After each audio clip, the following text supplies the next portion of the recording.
피난처 있으니 환난을 당한 자 이리 오라.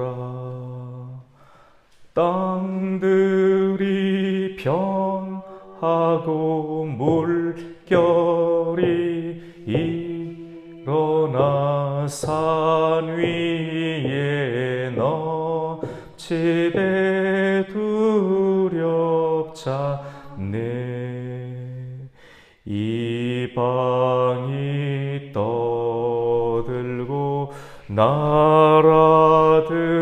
모여서 진동하나.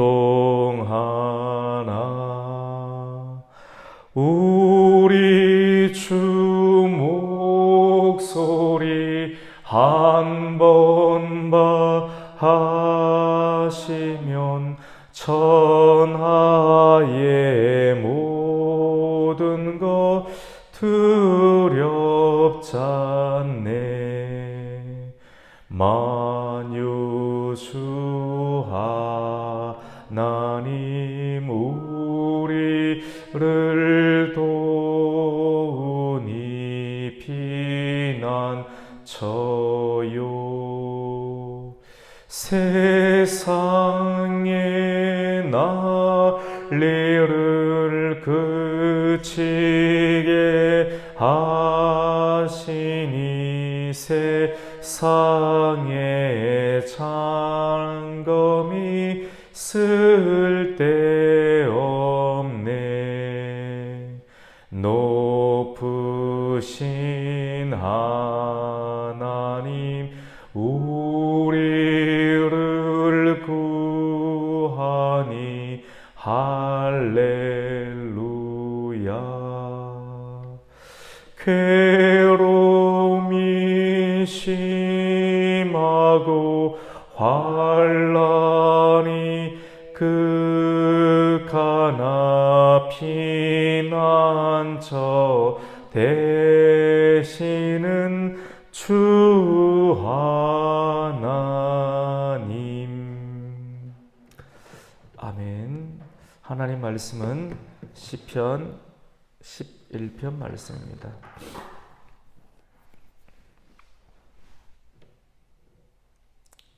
시편 11편 말씀. 내가 여호와께 피하였거늘 너희가 내 영혼에게 새같이 내 산으로 도망하라 함은 어찌함인가.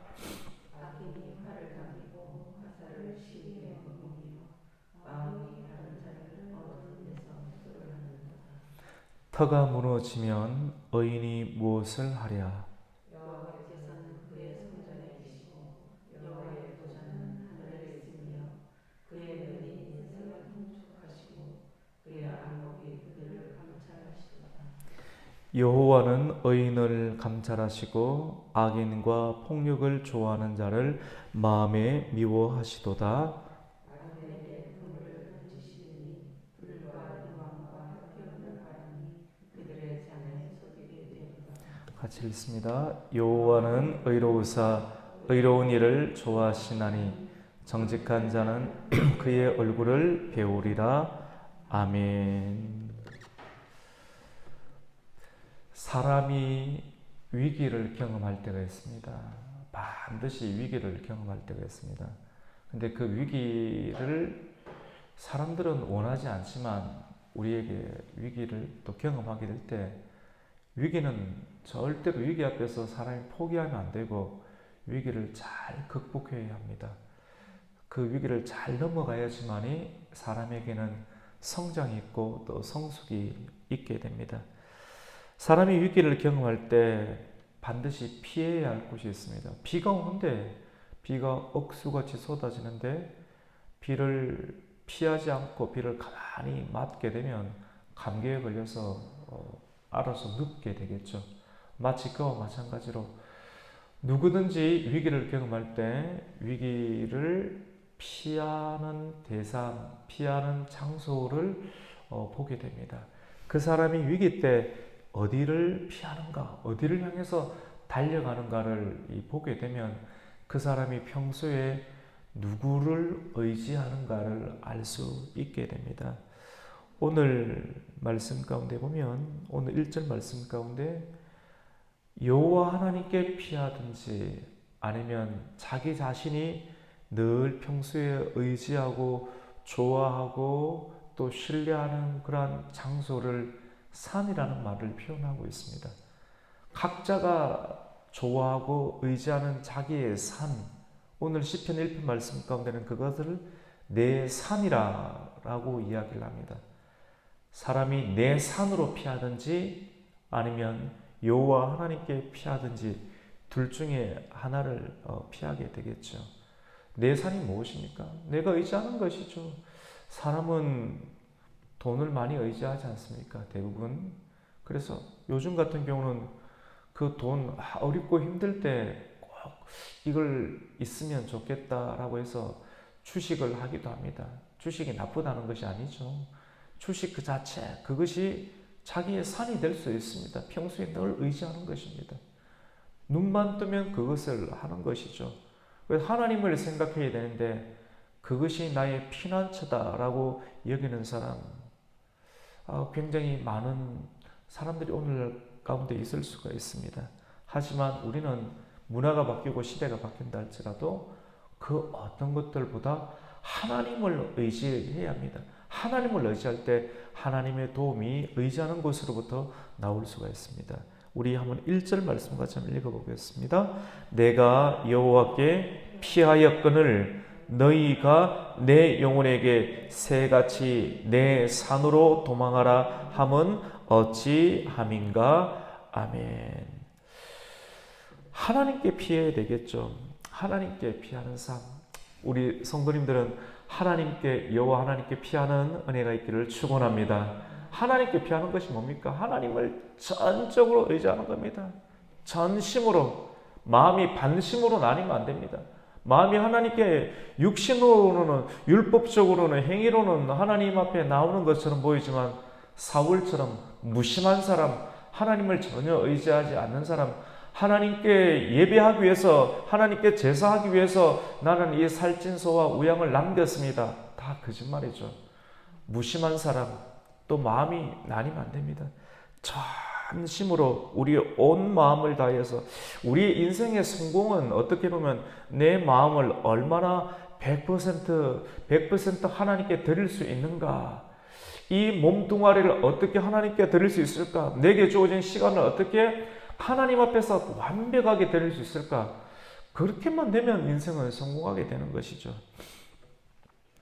하나님만을 나의 전적으로 의지하고 내가 살아가는 힘의 근원이 하나님으로부터 나온다고 해서 하나님께만 드리는 사람을 어떻게 보면 하나님께 피하는 사람이다라고 볼 수가 있습니다.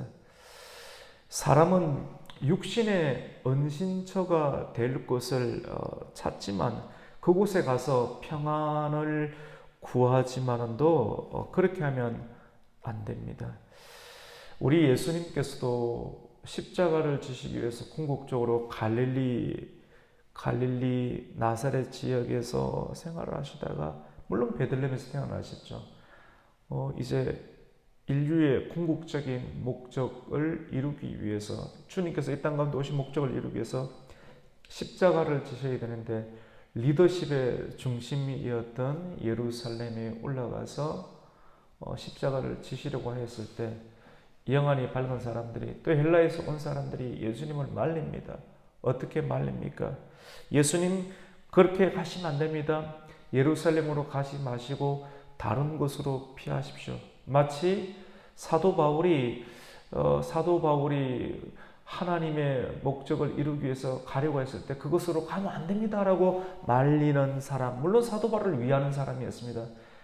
그런 것이 있었던 것처럼 예수님을 말렸을 때 그때 예수님은 하늘의 메달이 땅에 떨어져 죽어야지만이 열매를 맺는다라고 하시면서 피난가지 아니했던 것을 우리가 보게 됩니다. 아무리 큰 환난이 와도 내게 주어진 십자가를 끝까지 감당하는 것, 그것이 굉장히 중요하죠. 세상에서는 인문학에서는, 리더십에서는 그런 이야기 하지 않습니다. 하지만 성경은 우리에게 말합니다. 환난이 있어도 피하지 말고, 어려움이 있어도 피하지 말고, 시험이 있어도 오직 하나님께로만 피해라. 자기 십자가를 지고 묵묵히 죽기까지 복종하라. 그러면 영원한 승리가 있을 것이다 라고 말씀을 합니다. 여러분, 우리가 신앙을 양보하고 육신의 평안을 쫓아가게 되면 거기서 평안이 올 것 같지요. 인생 무상함이란 말이 있지 않습니까? 손에 구하는 것을 얻었지만 이거 아무것도 아니다. 헛되고 헛되니 헛되도다 라고 전도서 기자였던 솔로몬이 또 고백했던 것처럼 내가 원하는 것 손에 넣었지만도 바람을 잡는 것까지 아무것도 아니게 됨을 사람들은 경험을 하게 됩니다. 그래서 참으로 가치 있는 것, 영원한 의미 있는 것, 영원한 것을 추구해야 되는데 그것은 하나님으로부터 오는 말씀 안에서 주시는 그런 생명의 것들을 우리가 구해야 되겠죠. 그래서 우리가 각자의 산으로 도망가지 않고 하나님의 것을 구해야 됩니다. 악인들은 하나님의 것을 구하지 않고 교만하고 하나님을 없다라고 여기는 생각과 사상을 가지고 있고 그런 폭언과 그런 압제의 말들을 많이 하게 되겠죠. 악한 사람들은 이렇게 여호와 하나님께 피하는 사람들을 어제 말씀 가운데는 가련한 자들이라 많이 나왔죠. 가련한 자들. 시편 말씀 가운데. 근데 이 가련한 자는 하나님께 피하고 하나님만을 쫓아가는 성도들인데 이런 성도들을 죽이려고 합니다. 악인들은. 시편은 끊임없이 악인과 또 의인들을 이렇게 구분해서 말씀을 나누면서 우리가 의인의 편에 설 수 있도록 촉구하고 또 설명을 하게 되는데 오늘 2절 말씀 가운데 보면 악인은 활을 당긴다. 활을 쫙 당기면 긴장감이 만들어지겠죠. 최고의 긴장감이 있을 때 그 활 실을 놓게 됩니다. 놓게 되고 엄밀한 곳에 엎드려서 마음이 바른 자들을 죽이려고 합니다. 우리 2절 말씀을 같이 한번 읽겠습니다. 2절입니다. 시작. 악인이 활을 당기고 화살을 시위에 먹이며 마음이 바른 자를 어두운 데서 소려하는도다. 아멘. 한번 보세요. 악인이 활을 당긴다. 사람이 선하다, 악하다, 선한 사람은 살리는 일을 하죠. 그런데 마귀에게 속한 사람들, 영적으로 분별을 어떻게 합니까? 악한 사람들, 교회 다닌다고 다 선합니까? 살리려고 하는 사람들, 법을 이용해서든지 죽이려고 하면 그거는 사망의 법이죠. 로마서 말씀 가운데도 육신의 법, 사망의 법이 있지만 로마서 8장 말씀 가운데 생명의 성령의 법, 그 생명 살리려고 하는 거 아닙니까? 성령을 받아보십시오. 사람 죽이려고 합니까? 교회 죽이려고 합니까? 아니죠. 살리려고 하죠. 은혜죠. 은혜로 살았던 사람은 하나님의 말씀을 통해 은혜로 아는 사람은 사람을 어떻게 하든지 살리려고 합니다. 하지만 영적으로 정확하게 그 사람의 심령 가운데 하나님의 성령이 있는지 복음이 있는지를 알 수 있는 중요한 기준은 살리려고 하는 사역을 하는가 죽이려고 하는 사역을 하는가 그것을 보게 됩니다. 그 중심가는 다 자기 이익입니다. 자기 이름입니다. 우리는 살리는 목회를 해야 되고 살리는 사역을 해야 되고 살리는 하나님의 일들을 해야 할 줄로 믿습니다. 악인은 보세요. 활을 당겨서 화살을 시위에 먹여서 마음이 바른 자를 어두운 데서 숨어서 죽이려고 합니다. 이거는 굉장히 악한 일이고 하나님 반드시 이 일들을 심판하십니다. 여러분, 악인은 왜 마음이 바른 자들을 죽이려고 합니까? 그 이유는 마음을 바르게 씁니다. 마음을 바르게 쓰면 위기에 때 하나님께 피하는 소수의 선한 일들이 드러나겠죠. 그런데 악한 사람들, 교회 다니고 또 하나님을 전하는 것처럼 보이지만 마음이 어둡고 악한 사람들은 오늘 성경 말씀 가운데 보면 마음이 바른 자들을 죽이려고 한다. 활시에 당겨서 죽이려고 한다. 왜 그렇습니까? 그들의 모습들을 통해서 자기의 악함과 어두움이 어떻게 됩니까? 드러나기 때문에, 찔리기 때문에 여호와 하나님께 피하는 일들, 그들의 선한 행위 작은 빛입니다. 이 빛이 어둠 가운데 비추는 거예요. 그러니까 죽이려고 합니다. 감당하지 못하는 겁니다. 우리의 성도의 바른 생활은 선한 빛을 비춰야 되는데 이 선한 빛이 진정한 신앙의 터가 되어야 됩니다. 견고한 터. 높은 건물을 세우고 화려한 잎사귀, 무화과나무 잎사귀가 많이 있지만 예수님께서 가까이 가시고 좋은 소문, 많은 무성한 소문이 나서 무화과나무 열매를 한번 먹기 위해서 갔지만도 따먹을 열매가 없으니까 무화과나무를 저주하게 됩니다. 예수님이 입에서 나오는 저주를 받게 되면 심판이죠. 그것이 그대로 말라버리는 것을 보게 됩니다. 아무리 천하가 떵떵거린다 할지라도 하나님께서 한번 호령하시면 입에서 하나님의 생명의 검들이 나오게 되면 그 검을 받게 되면 다 사라지게 되는 것이죠. 오늘 우리 3절 말씀을 한번 읽겠습니다. 시작. 터가 무너지면 의인이 무엇을 하랴. 터를 지켜야 됩니다. 무성한 무화과나무 잎 아무 소용 없습니다. 그 안에 열매가 있어야 되겠죠. 터. 모래성을 쌓으면 소용없습니다. 한번 환란이 있으면 다 무너지게 됩니다. 진짜 성경을 알고 성경을 믿어가면서 우리를 성경의 수준까지 끌어올리는 일들을 한평생 지속적으로 점진적으로 죽을 때까지 감당해야 할 필요가 있겠죠. 이 터가 무엇입니까? 3절에 나오는 터.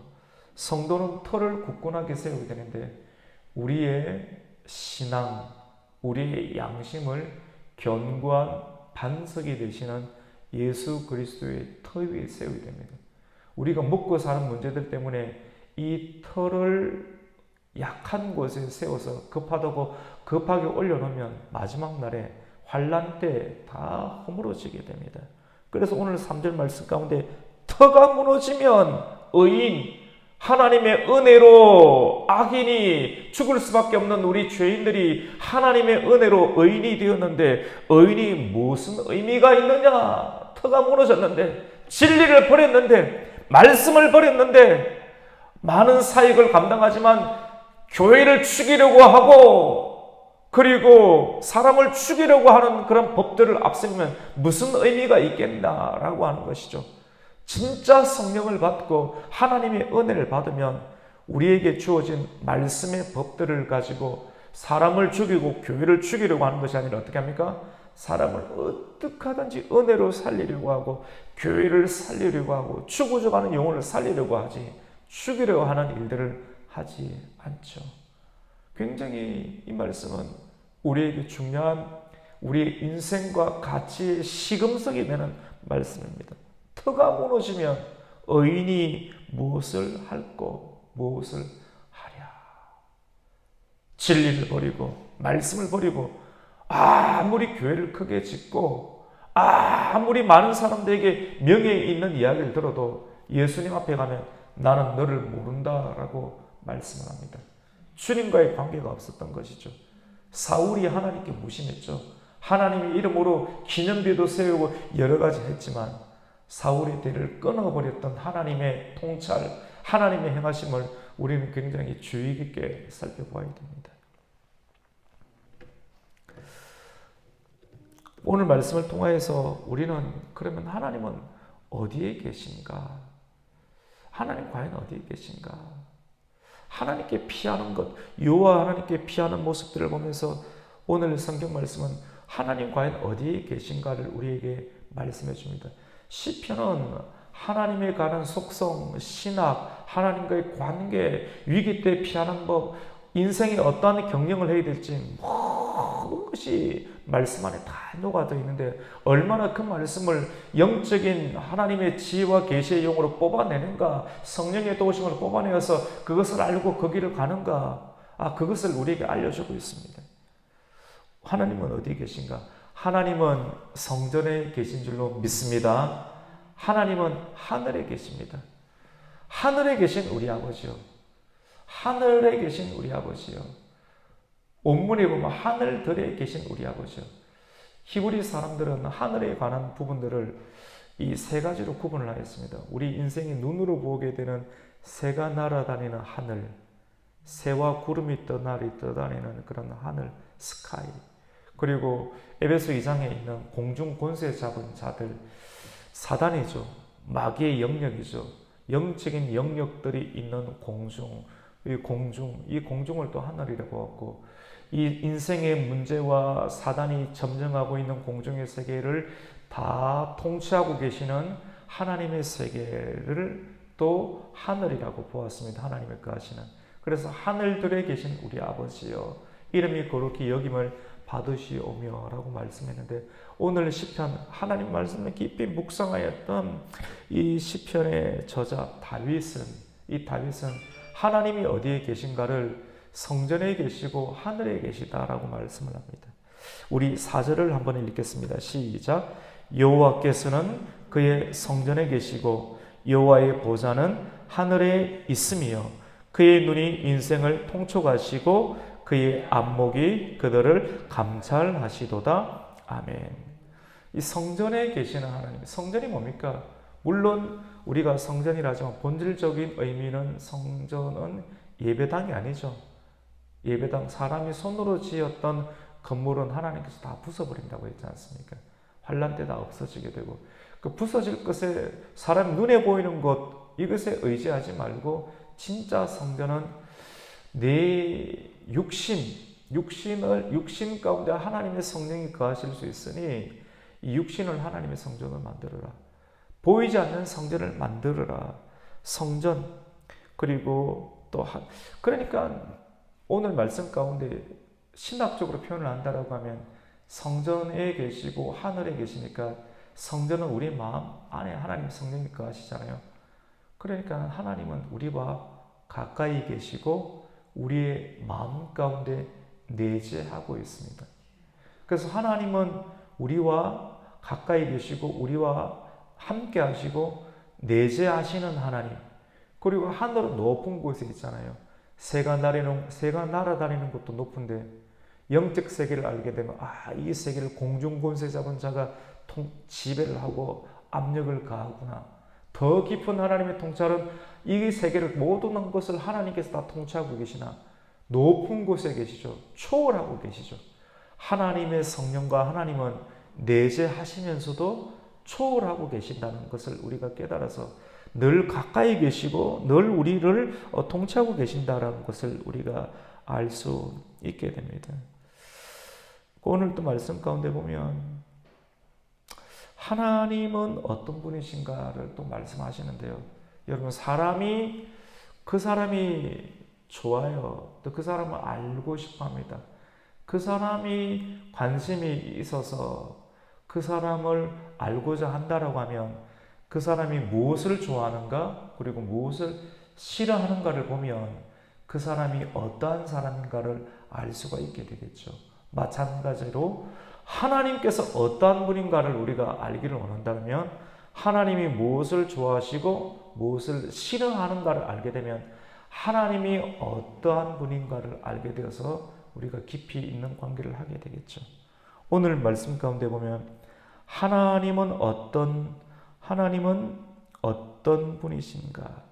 의인을 좋아하시고 악인을 싫어하는 분이십니다. 우리 5절 말씀을 함께 읽겠습니다. 시작. 여호와는 의인을 감찰하시고 악인과 폭력을 좋아하는 자를 마음에 미워하시도다. 아멘.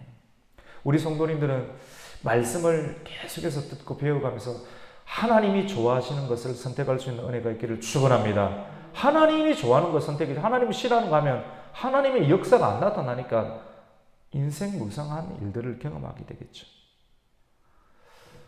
의인을 좋아합니다. 의롭게 사는 것, 살리는 일들, 죽이는 일들, 하나님의 역사가 나타납니다. 결국은 하나님은 악인을 심판을 하시게 되는데요. 여러분, 이 물고기를 잡을 때 그물을 쫙 던지지 않습니까? 그물 안에 던지면 그물 안에 들어오는 고기는 끌어올려서 결국은 잡히게 됩니다. 마찬가지로 시인은 시적인 표현을 쓰게 되는데 어부가 물고기를 잡아서 그 안에 포획해서 가져가듯이 하나님께서는 마지막 날에 하나님께서 싫어하는 일들, 마지막 때뿐만 아니라 매 순간 하나님을 심판하시는데 그물을 던져서 악인을 그대로 포획해서 불과 유황이 타는 불구덩이에 집어넣는다. 히브리서 9장 27절 말씀 가운데 한 번 죽는 것은 사람에게 정해진 것이고 그 위에는 심판이 있다고 했죠. 심판이 반드시 있습니다. 그 심판이 얼마나 무서운가를 요한계시록 21장 8절에 말씀하셨다고 하지 않습니까? 그러나 누가 심판에 들어갑니까? 두려워하는 자들, 믿지 아니하는 자들, 흉악한 자들, 살인하는 자들, 음행하는 자들, 점술가들, 우상 숭배하는 자들, 그리고 거짓말하는 모든 자들은 불과 유황이 타는 못에 던져지리니 이것이 둘째 사망이다. 곧 둘째 사망이다. 영원한 지옥이다라고 말씀하는데 그 요한에게 계시를 주었던 말씀을 동일하게 다윗의 언어를 통해서 말씀하고 있지 않습니까? 우리 6절 말씀을 함께 읽겠습니다. 시작. 악인에게 그물을 던지시리니 불과 유황과 태우는 바람이 그들의 잔에 소독이 되리로다. 우리가 마지막 날에 우리가 죽었어도 영원한 세계에 들어가야 되는데 슬픔도 눈물도 아픔도 질병도 고통도 없는 하나님의 세계에 들어가야 할 줄로 믿습니다. 그러면 믿음의 일들을 해야 되겠죠. 의로운 일들, 좋은 일들, 정직한 일들을 하는 사람은 우리가 죽었어도 영원한 하나님을 찬송하는 일들을 늘 하게 될 것입니다. 우리 마지막으로 7절 말씀, 오늘의 마지막 7절 말씀을 함께 읽겠습니다. 시작.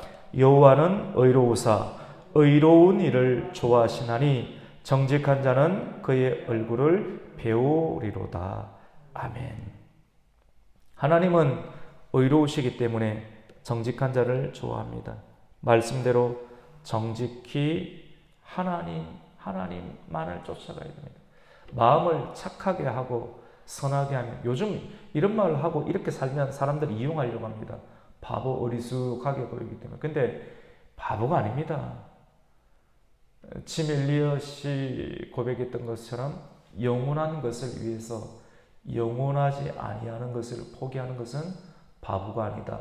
어리석지 않다라고 말했던 것처럼 바보처럼 생활해야 됩니다. 하나님 말씀. 그러면 이 사람이 진짜 하나님께 쓰임받게 되고 하나님의 의로운 오른손 안에 들림받게 됩니다. 마태복음 5장 8절 말씀 가운데 마음이 청결한 자, 마음이 청결한 행복한 하나님 누구를 봅니까? 하나님을 볼 것이요. 마음이 악하게 쓰고 죽이려고 하고 하나님의 주신 것으로 교회와 하나님의 사람들을 압제하는 사람들, 그것이 교회 밖에 있는 사람이든 교회 안에 들어와 있는 사람이든 간에 하나님은 분명하게 분별하시겠죠. 판단하시겠죠. 우리는 마음을 청결하게 해서 날마다 행복을 누리며 하나님 주시는 기쁨을 누리고 하나님의 평안을 누리며 하나님을 볼 수 있는 그러한 은총과 축복을 누리실 수 있기를 주님의 이름으로 축원합니다. 아멘. 하나님 감사를 드립니다. 오늘 이 아침도 주님 앞에 나오게 해주시고 시편 11편의 말씀을 통해서 하나님의 은혜를 받게 됩니다. 하나님, 어렵고 힘들 때 평소에 새벽을 깨우며 말씀을 묵상하며 하나님의 말씀을 최고의 가치로 여겨서 위기의 때 하나님만을 붙잡고 하나님께 피하는 하나님의 성도들이 되게 하여 주시옵소서. 그리하여 악인이 죽이려 하는 그 상황 가운데에서도 하나님의 건지심과 하나님의 보호하심을 받게 하여 주시고 마지막 날에 우리가 하나님의 선한 아버지 하나님 건지심을 경험할 수 있도록 은혜를 베풀어 주시옵소서. 오늘 이 하루도 잘 살아가게 해주시고 평안을 유지하게 해주시고 하나님과 동행할 수 있는 은혜를 경험하게 하여 주시옵소서. 예수님의 이름으로 기도드립니다. 아멘.